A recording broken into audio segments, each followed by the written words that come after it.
America ने Cuba पर प्रतिबंध की निंदा वाले संयुक्त राष्ट्र के प्रस्ताव के खिलाफ वोट किया। भारत समेत 184 देशों ने किया अमेरिका के खिलाफ निंदा प्रस्ताव का समर्थन। ये मामला क्या है जानते हैं इसको, ठीक है। सबसे पहले तो ये जान लीजिए कि ये मामला जो है क्यूबा से संबंधित है, क्यूबा पर प्रतिबंध से संबंधित है। तो सबसे पहले ये देख लेते हैं कि क्यूबा है कहाँ हमारे नक्शा में, ठीक है। देखिए यह है यूनाइटेड स्टेट्स अमेरिका, यहाँ पर आप देख सकते हैं, और ये यहाँ पर है क्यूबा, ठीक है। यहाँ मैक्सिको है, ठीक है। देखिए सबसे पहले ये जानते हैं कि इस मामले में जो सिनारियो हुआ आपका संयुक्त राष्ट्र में, उसके बारे में थोड़ा देखते हैं, ठीक है। आप देखिए कि संयुक्त राष्ट्र महासभा में 193 सदस्य हैं, ठीक है। अब उसमें से 184 देशों ने इस प्रतिबंध के खिलाफ समर्थन किया। आपको बता दूं कि क्यूबा पर 1992 से प्रतिबंध लगा है, आर्थिक प्रतिबंध, व्यापारिक प्रतिबंध, ठीक है। 2016 में बराक ओबामा ने प्रतिबंध के खिलाफ समर्थन किया था, जबकि डोनाल्ड ट्रंप प्रशासन ने इस प्रतिबंध को आगे बरकरार रखा।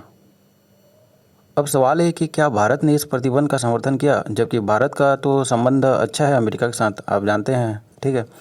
तो इसका आंसर है भारत ने इस प्रतिबंध के खिलाफ समर्थन किया, इस प्रतिबंध को हटाने का बात कहा। इस प्रतिबंध में आपका इजराइल जो है अमेरिका के साथ खड़ा है, ठीक है। इजराइल अमेरिका का समर्थन किया।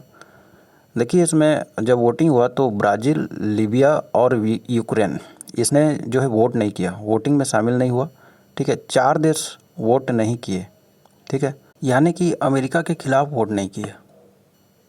अब यहाँ पर सवाल है कि अमेरिका ने ये जो प्रतिबंध है इसका कारण क्या बताया है। देखिए वहाँ पर इसका कारण जो बताया है, लोकतंत्र का गला घोटा जा रहा है, ठीक है। ह्यूमन राइट्स की रक्षा नहीं हो पा रहे वहाँ पर। तो इन सब कारणों से वहाँ पर क्या लगाया गया है, प्रतिबंध लगाया गया है। और ये किस प्रकार के प्रतिबंध है, देखिए आर्थिक, व्यापारिक, वित्तीय, इस प्रकार के प्रतिबंध लगाए जाते हैं। जब भी किसी प्रकार का सैंक्शन वगैरह लगता है किसी देश पर अमेरिका के द्वारा, तो इसी प्रकार से लगाया जाता है। डोनाल्ड ट्रंप ने पर्यटन पर भी अपना जो है प्रतिबंध लगाया था, मतलब अमेरिका के लोगों को क्यूबा पर आने जाने से रोक लगा दी थी। आपको बता दूं कि क्यूबा पर 1992 से प्रतिबंध लगा हुआ है और ये प्रतिबंध का 29वां साल होगा, ठीक है, 29वां साल होगा। ज़्यादातर प्रतिबंध जो है महाशक्ति देशों के द्वारा इस प्रकार से जो लगाया जाता है, उसका उद्देश्य होता है कूटनीतिक उद्देश्य और महत्वाकांक्षाओं की पूर्ति, इसके लिए लगाया जाता है, ठीक है। और मैं बता दूं कि प्रतिबंध का जो असर है दोनों देश पर पड़ता है। दोनों देश का मतलब क्या है, जिस देश पर प्रतिबंध लगा है और इस देश के साथ जो व्यापार करते हैं, दोनों पर प्रतिबंध का असर होता है। वो कैसे, अभी देखते हैं। जैसे कि अमेरिका ने ईरान पर प्रतिबंध लगाया, जैसे कि ईरान है, ये भारत है और यहाँ पर अमेरिका है, चलिए ठीक है। और ईरान पर जो है प्रतिबंध लगाया, इस पर जो है प्रतिबंध लगाया है, तो भारत जो है इसके साथ व्यापार नहीं कर सकता, ना ईरान इसके साथ कर सकता है, ठीक है। क्योंकि जो व्यापार होते हैं, अंतर्राष्ट्रीय जो व्यापार होते हैं, वो डॉलर पर होते हैं। किस पर होते हैं, डॉलर में। और डॉलर पर प्रतिबंध लगाया कौन लगाया, अमेरिका ने, ठीक है। तो जो भी भुगतान वगैरह होगा ये डॉलर में होगा, लेकिन इस डॉलर को आपका अमेरिकी बैंकिंग तंत्र से होकर गुजरना पड़ता है, यहाँ से होकर गुजरना पड़ता है। यदि भारत को ईरान को भुगतान करना होगा तो जो डॉलर में भुगतान होगा वो अमेरिकी बैंकिंग तंत्र से गुजरेगा, ठीक है। और इसी बैंकिंग तंत्र से यदि गुजरेगा और ये पता है कि ईरान पर सैंक्शन लगे हैं, प्रतिबंध लगा है, तो अमेरिकी बैंकिंग तंत्र इस भुगतान को क्या कर सकता है, रोक सकता है।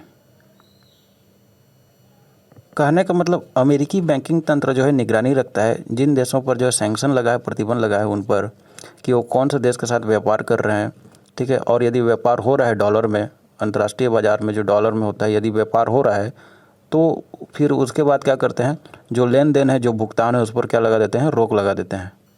तो आप पूछेंगे यदि किसी देश पर सैंक्शन लगाता है अमेरिका, प्रतिबंध लगाता है, आर्थिक प्रतिबंध वगैरह लगाता है, तो उस देश पर क्या प्रभाव पड़ता है। तो देखिए उस देश का जो आर्थिक परिस्थिति है वो ख़राब हो जाती है। जैसे अमेरिका ने ईरान पर प्रतिबंध लगाया, तो ईरान जो व्यापार तो कर नहीं सकता बाहर के साथ, बाहरी देशों के साथ, तो इसका आर्थिक स्थिति कमज़ोर हो जाती है और ईरान का जो मुद्रा है उसका मूल्य भी गिरने लगता है, ठीक है।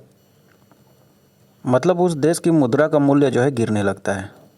तो क्या इस सैंक्शन का, इस प्रतिबंध का अमेरिका पर प्रभाव नहीं पड़ता। देखिए जो छोटे कंट्री होते हैं, यदि उस पर प्रतिबंध लगाया जाता है तो उस अमेरिका पर ज़्यादा प्रभाव नहीं पड़ता। लेकिन जो बड़े कंट्री होते हैं, जैसे महाशक्ति हो गया, जैसे रूस हो गया, तो रूस पर यदि अमेरिका प्रतिबंध लगाया है तो अमेरिका पर भी असर दिखेगा। जैसे कि अमेरिका ने रूस पर प्रतिबंध लगाया, रूस ने क्रीमिया पर कब्जा किया, जिसके कारण अमेरिका ने क्या लगाया, सैंक्शन लगाया, प्रतिबंध लगाया। तो अब बदले में रूस भी क्या कर सकता है, रूस जो है जो फूड वगैरह सप्लाई करता था अमेरिका को, उसको बंद कर सकता है, ठीक है। तो इस प्रकार से अपने तरफ से भी कुछ ना कुछ प्रतिबंध लगा सकता है रूस। जब रूस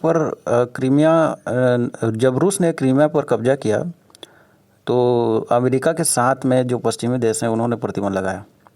तो रूस ने क्या किया कि जो पश्चिमी देश हैं उनको कुछ खाद्य सामग्री, फूड वगैरह आदि सामान जो है आपका सप्लाई करता था, तो उस पर भी प्रतिबंध लगा दिया। तो दोनों पर असर पड़ा। यदि डॉलर पर प्रतिबंध लगाया तो ये सप्लाई वगैरह को रोक दिया, फूड वगैरह का, ठीक है। तो इस प्रकार से एक प्रकार से ये टकराव, देखिए इस प्रकार के सैंक्शन से अंतर्राष्ट्रीय बाजार को भारी नुकसान होता है, ठीक। तो भारी नुकसान से बचने के लिए सैंक्शन वगैरह नहीं लगना चाहिए। थैंक्स फॉर वॉचिंग, मिलते हैं नेक्स्ट वीडियो में।